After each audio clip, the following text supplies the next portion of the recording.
Hello everyone, welcome to another episode of TCG Talk, back today with another video. And in today's video, we're going to be talking about what we think the meta is going to look like post Iyslander and Lexi leaving the format, and Briar eventually, whether it's late this year or early next year. Just kind of talk about where I think the meta is going to go, not necessarily from like a S tier, A tier, B tier perspective, but from like the general thought of the meta. But I wanted to get your thoughts on it, see what you think as a community, if I'm on par or not. Obviously, this is not counting bright lights and what that might bring, so we have to keep that in mind. But I think it'd be really fun to kind of talk about with both of these heroes being so close. So if you like this type of content, please leave a like, comment, and subscribe. If you're new to the channel, welcome. Thank you so much for stopping by. Feel free to check out my other Flesh and Blood videos as well as my Alpha Clash videos.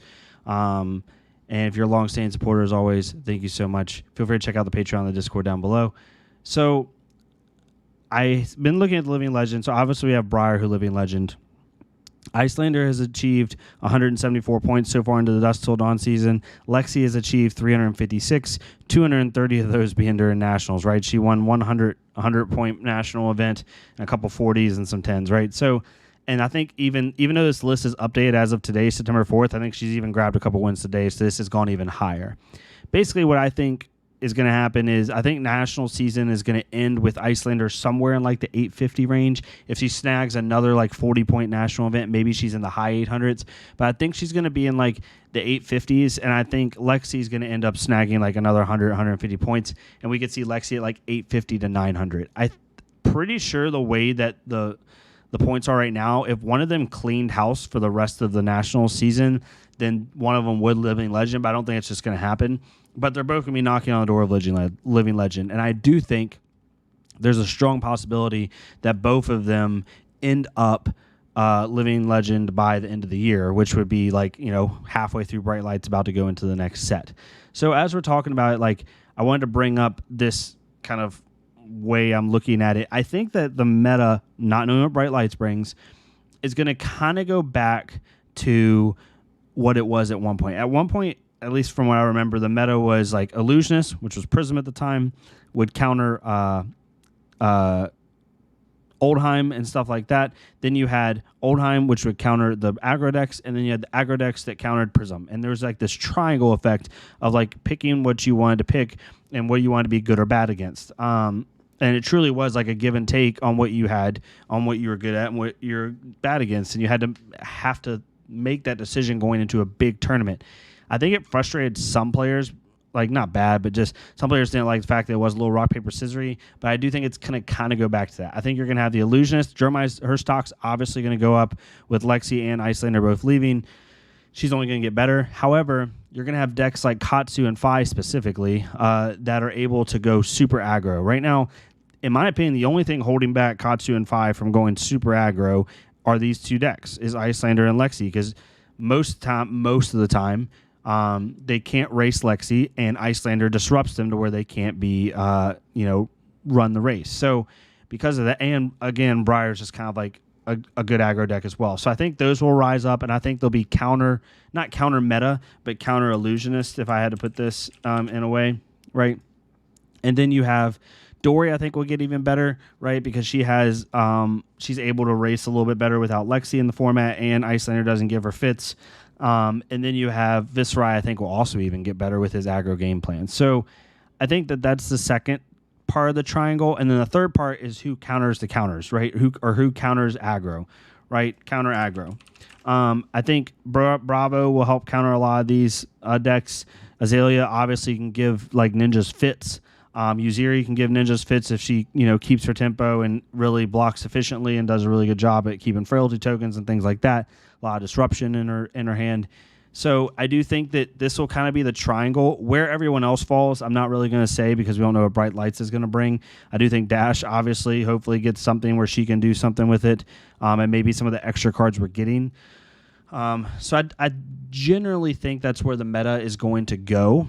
What could be cool is, and this isn't really tier list based, is I think that there's going to be a lot of room for exploration in these decks. I think Jeremiah's going to have a lot of cool things you can do with her, because a lot with these decks I think right now Lexi specifically, but Lexi and Iyslander, more so Lexi, kind of constricts what your deck construction has to be. That's at least just my opinion from a non-Jeremiah player. And I think their list now with both of these heroes being gone and Oldheim now being gone too, their lists are going to be able to open up and be more diverse and be able to combat like certain things in the meta. I also think that you're going to see, especially Fi, we'll talk about this another time, maybe after an event that I'm going to play at, but both of these decks can play control very well. Turtle Katsu and Turtle Fi both are good. People might disagree with me, and that's fine. When one of these decks top 8 of calling, playing control, especially once these two decks leave the meta, because right now the only deck that is hurting that ability is Iyslander. Iyslander is really hard. Again, I've been testing the crap out of these decks, doing really well with them, but Iyslander sucks really bad, and Lexi is still a 50-50. But really, the only two bad matchups for control with these two decks, like truly bad matchups, are these two decks. So it's going to be interesting to see how many people catch on to these two decks being control-based, because I'm telling you, it's going to work. Dory's going to be pretty hard to deal with, and I think Viserai gets even better. It's just people got to put in the time with him. And then, again, like I think you're going to see some cool different things with these decks as well. Uziri's going to be able to kind of change what she's doing.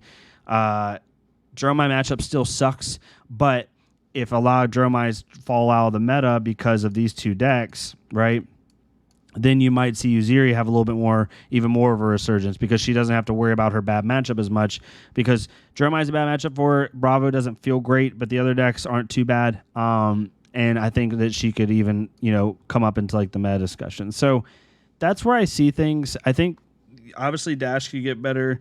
I think she's kind of obviously the one that's poised the most. So if I had to change this up, and we can do this on the fly, like we have the meta setters, not really meta decks, but the decks I think that people are going to have to fighting for meta. And then you have the field, Sag, right? So like I think the meta setters next format, without knowing what the set's going to be, I think you're going to have these all in the meta, but I also think you're going to have these in the meta. And then I think your meta setters are going to, or your fighting for meta is going to be these. And then the field, I think Leviah gets better, which is pretty nice. Dash is going to get better. I'm just going to put Dash up here just for sake of argument. Reinhardt's in the field. Bolton's even pretty good, a little bit better, right? Kano and stuff like that. I need to see these two decks, these two new ones, prove themselves first. But if I had to change it to like this, as you can see, it's pretty even, like across the board. This is where I put it. Obviously, these aren't in order in each stack, but I think these 5 decks are like your top decks, and they kind of counter each other in different ways in the meta. And then fighting for the meta are these. Maybe even Azalea comes up here, but that's where I expect things to be. It's going to be really cool to see how Bright Lights changes things, though. Because Dash, I think, is going to get a lot of support, but I also think there's going to be a new form of Dash. It's just my prediction. I'm going to do a top 5 predictions for Bright Lights this month. I think Dash is going to get like a Starvo treatment where she gets a completely new hero ability, because her ability is really vanilla right now. It's just you can start with an item, right? And compared to other new abilities that are coming out, she's kind of like old school in a way. So I could see them like giving her a new ability, which would be really kind of cool. And then obviously maybe the adult versions of these new mechanologist heroes will be even better. And then who knows, maybe even the TCC kit, the Tolarian Community College kit, we'll get some new stuff for Ninja, new stuff for Guardian might actually get some new toys to work with. So it's going to be really fun. New interactions, new stuff. But I'd love to get y'all's thoughts on it. I think the triangle is going to be the best way to describe it. I think you're going to have Illusionist, you're going to have aggro, and then that counters Illusionist. Then you're going to have counter aggro decks that counter the aggro. But then there's counter aggro decks die to Illusionist or have a harder time with Illusionist, right? Like the easiest triangle in the world is like these two are a triangle. And then you have, right, like I said before, then if you just make it super simple, these two are the next part of the triangle, and then the last parts of the triangle that help counter aggro but have a tough time with Illusionist are like Uziri, and I think Uziri is kind of the main one, and maybe Azalea, right? They have a hard time with these two decks, but they help counter these two decks, and then these two decks counter these two decks, and so on and so forth. So I think it could be really cool. I'd love to know your thoughts on it. But yeah, if you like this type of content, please leave a like, comment, subscribe. If not me, it's totally fine. Go to our Fleshbug career, leave a like, comment, subscribe on their stuff so we can get more people seeing this game. Let me know your general thoughts. This is more just a fun discussion, nothing like set concrete. I'll do a tier list once Bright Lights comes out because I think it'll be more fun to do it then. And yeah, I'll see y'all next time on TCG Talk. Thank y'all so much.